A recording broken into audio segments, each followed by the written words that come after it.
na eternidade, antes da existência, apenas inestimável preciosidade, um glorioso plano que concederia o desfrute dessa grandeza ao finito, permitindo que algo mais desfrute da glória. Doce e potente voz soou: haja luz. E houve existência.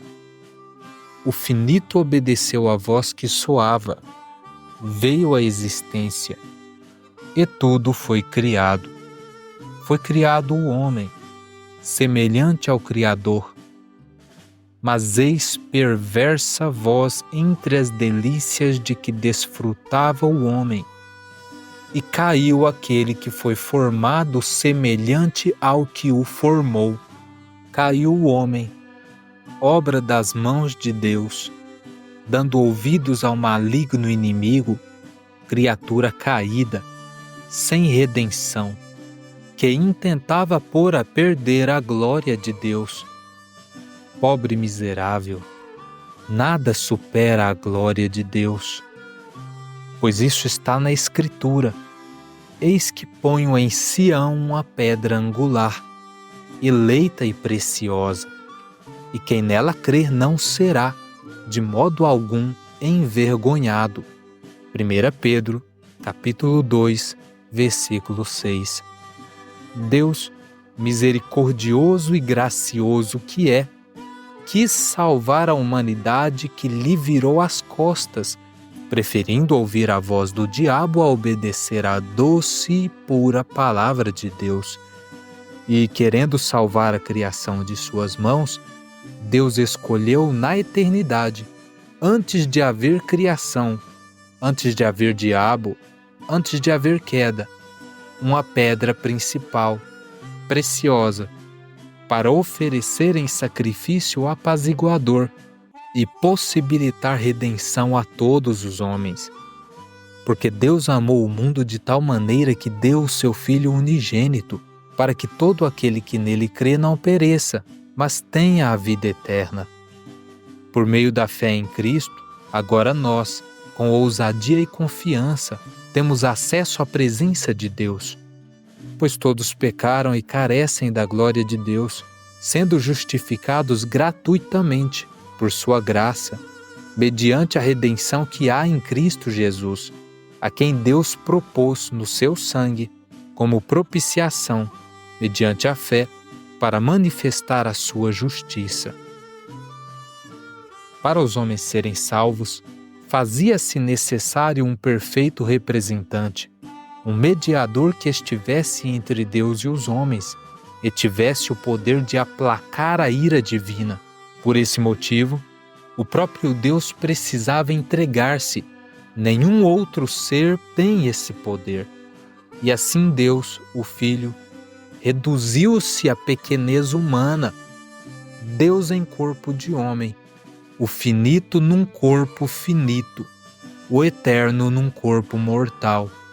Diz o texto: sendo em forma de Deus, não teve por usurpação ser igual a Deus, mas aniquilou-se a si mesmo, tomando a forma de servo, fazendo-se semelhante aos homens, e achado na forma de homem, humilhou-se a si mesmo, sendo obediente até a morte, e morte de cruz.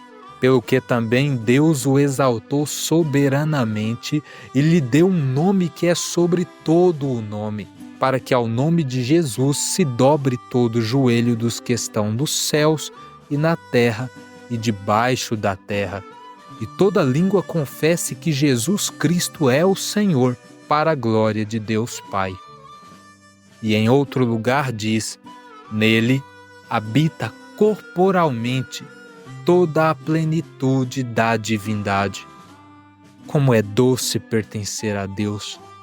A nós nada devia, mas nós a Ele tudo devíamos. Para não nos punir por nossos pecados, entregou o próprio Filho, Jesus Cristo, para morrer em nosso lugar, o justo em lugar dos injustos, sofrendo a punição que, por direito, era nossa, pois todos pecamos com Adão, mas em lugar de nos dar severidade, por crermos em Cristo, nos deu preciosidade. Deus nos deu o próprio Cristo, para dele desfrutarmos, para a ele servirmos, livres da escravidão do pecado. Quem, tendo conhecimento de tais coisas, não dirá juntamente com o apóstolo: ó profundidade da riqueza, tanto da sabedoria como do conhecimento de Deus! Quão insondáveis são os seus juízos e quão inescrutáveis os seus caminhos! Quem, pois, conheceu a mente do Senhor? Ou quem foi o seu conselheiro? Ou quem primeiro deu a ele para que lhe venha a ser restituído? Porque dele, e por meio dele, e para ele são todas as coisas. A ele, pois, a glória eternamente. Amém.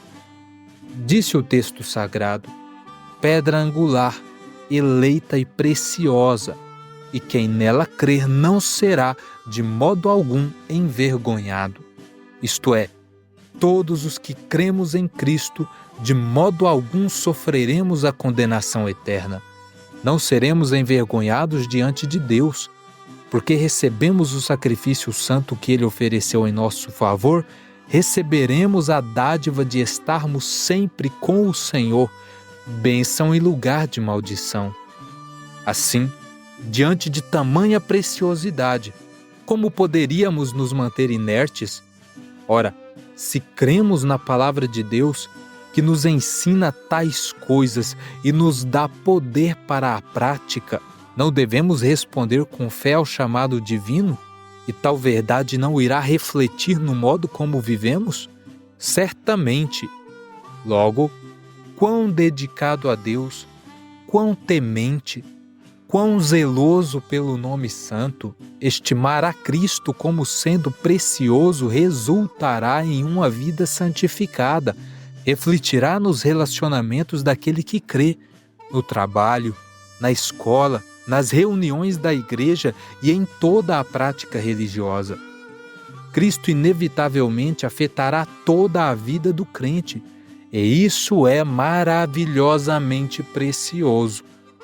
Portanto, querido ouvinte, creia em Cristo, confie sua vida a Ele e desfrute a glória de Deus.